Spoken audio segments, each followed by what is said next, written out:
Good morning students. आज हम हिंदी के 5वें पाठ को पढ़ेंगे जिसका नाम है नेक मेहमान। वाराणसी में एक परिवार में एक बूढ़ी माँ अपने 4 जवान पुत्रों के साथ रहती थी। व्यापार में घाटा होने के कारण उनकी धन दौलत और जायदाद बर्बाद हो चुकी थी। चारों युवा पुत्र हुनरमंद और पढ़े लिखे थे, फिर भी वे अपनी पुरानी खानदानी इज्जत के कारण कहीं कुछ नौकरी चाकरी नहीं कर पा रहे थे। घर में गरीबी दिन ब दिन बढ़ती जा रही थी। घर का बचा कुचा सामान भी धीरे धीरे कम दामों पर उन्होंने बेच डाला। आखिर एक दिन आया, खाने पीने के लाले पड़ गए। सबने सोचा कि अब क्या किया जाए।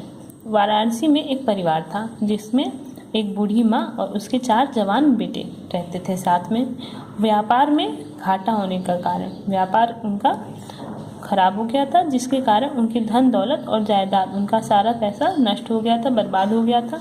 और चारों जो पुत्र थे वो हुनरमंद थे, वो उनके अंदर प्रतिभा थी और पढ़े लिखे भी थे, लेकिन पुरानी खानदानी इज्जत होने के कारण वह कहीं नौकरी नहीं कर पाते थे और धीरे धीरे घर में गरीबी बढ़ती जा रही थी और वह घर का सामान भी एक एक कर करके बेचते जा रहे थे। लेकिन एक दिन ऐसा आया कि सब खत्म हो गया और खाने पीने के लाले पड़ गए, मतलब भोजन के लिए भी उनको सोचना पड़ता था, भोजन की भी उनको कमी पड़ गई। तो सब ने सोचा कि अब क्या किया जाए। उनके घर के पीछे बागीचे में सहजन का एक पेड़ था। उसके फलने का मौसम था। लंबी लंबी हरी हरी फलियां लटक रही थी। जब शाम हो जाती और चारों तरफ कुछ सन्नाटा सा छा जाता तो उन चारों भाइयों में से कोई एक उस पर पेड़ पर चढ़ता और फलियों को तोड़कर नीचे गिरा देता। उनके घर के पीछे बागीचे में सहजन का एक पेड़ था। सहजन एक सब्जी होती है, तो सहजन का एक पेड़ था। उसके फलने का मौसम था। लंबी लंबी हरी फलियां लटकती रहती थी। तो जब सन्नाटा हो जाता था आसपास, तब कोई एक पेड़ पर चढ़ता और सहजन की फलियों को तोड़कर नीचे गिरा देता। कुछ रात बीतती तो एक कुंजड़िन आती और सहजन खरीद कर ले जाती।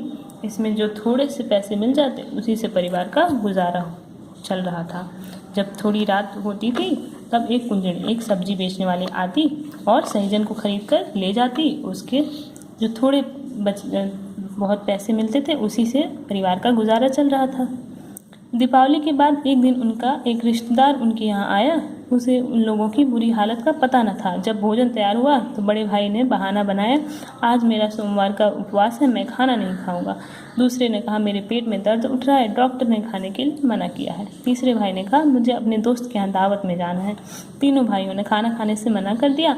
तब सबसे छोटा भाई घर में आए हुए मेहमान के साथ खाना खाने बैठा। 2 थालियाँ सजाई गई। जब दोनों खाने बैठे तो बूढ़ी माँ मेहमान से खाने का खूब आग्रह करती, किंतु अपने छोटे लड़के को जरा भी न पूछती और परोसने में कंजूसी भी करती। वह लड़का भी सदा हुआ था, कोई चीज़ परोसने से पहले ही हाथ हिलाकर कह देता, मुझे नहीं चाहिए। तो दीपावली के समय उनके यहाँ एक रिश्तेदार आया। उस रिश्तेदार को इनके घर की स्थिति के बारे में पता नहीं था, ठीक है।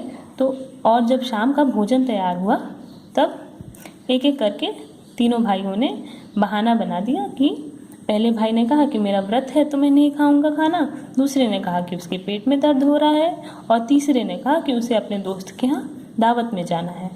तब सबसे छोटा भाई मेहमान के साथ, रिश्तेदार के साथ बैठा खाना खाने के लिए और 2 थालियाँ सजाई गई, दोनों को खाना परोसा गया। दोनों खाने बैठे तो बूढ़ी माँ मेहमान को तो बार बार आग्रह करके निवेदन करके खाना पूछ रही थी, लेकिन छोटे पुत्र को, अपने लड़के को ज़्यादा आग्रह नहीं करती थी, ठीक है। और परोसने में भी कंजूसी करती थी, थोड़ा सा ही देती थी। लड़का भी सदा हुआ था, लड़के को भी सब कुछ मालूम ही था और तो वह जैसे ही कुछ देने जाओ, कोई चीज़ परोसने जाओ, वह हाथ हिलाकर पहले ही कह देता कि मुझे नहीं चाहिए।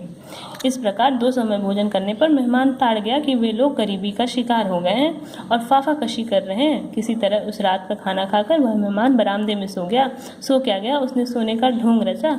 करीब 10 बजे रात के समय कुंजड़िन आई। बड़े भाई ने बहुत सावधानी से बिल्ली की तरह दबे पैरों से पेड़ पर चढ़कर सहजन की काफ़ी फलियाँ तोड़ी। तो इस प्रकार जब 2 समय भोजन किया मेहमान ने, तो मेहमान को समझ आ गया कि यहाँ पर ज़रूर ये लोग गरीबी का शिकार हो गए और अपनी इज्जत बचाने के लिए यह ढोंग कर रहे हैं। तो किसी तरह वह रात का खाना उसने खाया और बरामदे में सो गया। सुबह सोया नहीं, जबकि उसने सोने का नाटक किया, सिर्फ ढोंग रचा। और जब 10 बजे रात के समय कुंजड़िन आई तो बड़े भाई ने बहुत सावधानी से, ताकि मेहमान को पता न चले, उसने धीरे से सहजन की फलियां तोड़ी और कुंजड़िन को दी। जब वह टोकरी में सहजन लेकर कुंजड़िन के पास आया तो उस चालाक कुंजड़िन ने दाम कम दिए और कहा, आजकल सहजन की मांग नहीं है, मुझे भी बाजार में मुनाफा नहीं मिलता, अब मैं तुमको पहले की तरह ज़्यादा कीमत नहीं दे सकती। तो कुंजड़िन के मन में भी अब लालच आ गया था, तो उसने कहा कि आजकल सहजन की मांग नहीं है, और यह कहकर उसने कम कीमत दी सहजन की और बोली कि तुम्हारी गरज हो तो लो, नहीं तो मैं चली। बड़े भाई ने हाथ जोड़कर कहा, तुम जितना दाम देना चाहो दो, मगर जोर से मत बोलो, बरामदे में हमारे मेहमान सो रहे हैं, जग जाएंगे। कुंजड़िन ने इस मौके का लाभ उठाकर उन फलियों का दाम और भी घटा दिए। लाचार बड़े भाई को उस रात सहजन की फलियों के बहुत कम दाम मिले। तो कुंजड़िन ने बोला कि तुमको ज़रूरत हो तो लो, वरना मैं चली।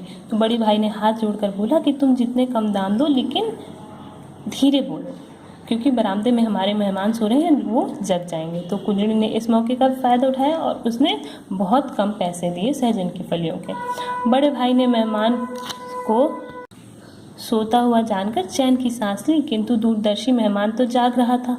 उसने सोचा, यह कितना अच्छा प्रतिष्ठित खानदान है, झूठी और बनावटी इज्जत के कारण ये नौजवान इस सहजन के पेड़ के भरोसे अपना गुजारा कर रहे हैं। वह चुपचाप उठा, उसने कुछ सोचा और बरामदे के कोने में पड़ी हुई कुल्हाड़ी उठाकर पेड़ के जड़ को के पास से काटकर धरती पर धीरे से गिरा दिया। तो बड़े भाई ने सोचा कि मेहमान सो रहा है, जबकि मेहमान तो सो नहीं रहा था। तो वह जगा और उसने सोचा कि यह इतना प्रतिष्ठित खानदान है, इतना इज्जतदार खानदान है, और झूठी और बनावटी इज्जत के कारण ये नौजवान अपना गुजारा, अपना जीवन यापन इस सहजन के पेड़ के भरोसे कर रहे हैं। उसने क्या किया, कोने में पड़े कुल्हाड़ी को उठाया और सहजन के पेड़ को काटकर धीरे से ज़मीन पर गिरा दिया। अब इस घर में मेरा रहना ठीक नहीं, यह सोचकर पौ फटने से पहले अंधेरे में वह मेहमान वहाँ से चला गया। अब मेहमान को लगा कि अब यहाँ रहना तो ठीक नहीं है मेरे लिए, क्योंकि उसने सहजन का पेड़ काट कर गिरा दिया था। तो वह सुबह होने से पहले अंधेरे में ही वहाँ से चला गया।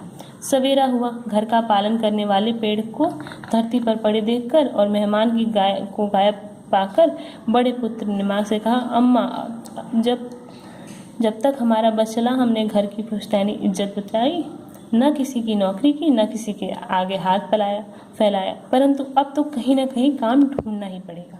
तो जब सवेरा हुआ तो घर वालों ने देखा कि पेड़ तो सहजन का पेड़ जिससे घर का पालन हो रहा था वह तो नीचे पड़ा हुआ है और मेहमान चला गया है। तो अब बड़े पुत्र ने कहा कि माँ, हमने अपने घर की पुरानी इज्जत बहुत बचा, तक न किसी की नौकरी की और न किसी के आगे हाथ फैलाया, न किसी से मदद मांगी, लेकिन अब तो हमें काम ढूंढना ही पड़ेगा। अपनी नेक नीयत और ईमानदारी के लिए प्रसिद्ध चारों भाई जहाँ जाते वहीं लोग उनसे अच्छा व्यवहार करते। एक बहुत धनी व्यक्ति ने बड़े भाई को अपने व्यापार की देखरेख के लिए रख लिया। तीनों भाइयों को भी अपनी अपनी योग्यता के अनुसार बहुत बढ़िया नौकरी मिल गई।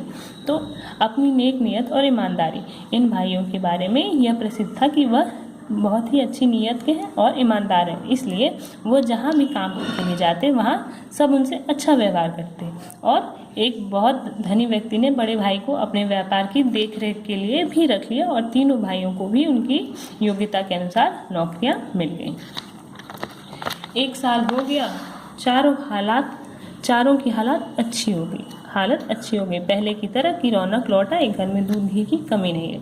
जब 1 साल हो गया तो चारों की हालत अच्छी हो गई और घर में हर चीज़ की कमी अब दूर हो गई, सब चीज़ पर्याप्त मात्रा में रहने लगा।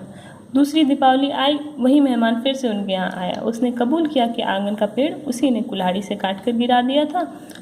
उस कठोर कर्म के पीछे उसके दिल में नेक भावना थी। घर के लोग भी यह अच्छी तरह जान गए थे।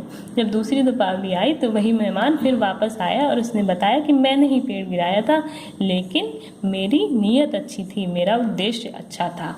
उन चारों भाइयों ने बहुत प्रेम से अपने नेक मेहमान की खातिरदारी की और उससे विदा करते समय कहा, उस दिन आपने हमारे सहजन का पेड़ नहीं काटा, हमारी काहिली और बदकिस्मती को काट कर फेंक दिया था। दुनिया में भाई बद हो तो ऐसा। तो उन चारों भाइयों ने फिर अपने नेक मेहमान की बहुत खातिरदारी की और उनको विदा करते हुए कहा कि दुनिया में अगर मित्र रिश्तेदार हों तो ऐसे ही होने चाहिए जो दूसरे का भला करें।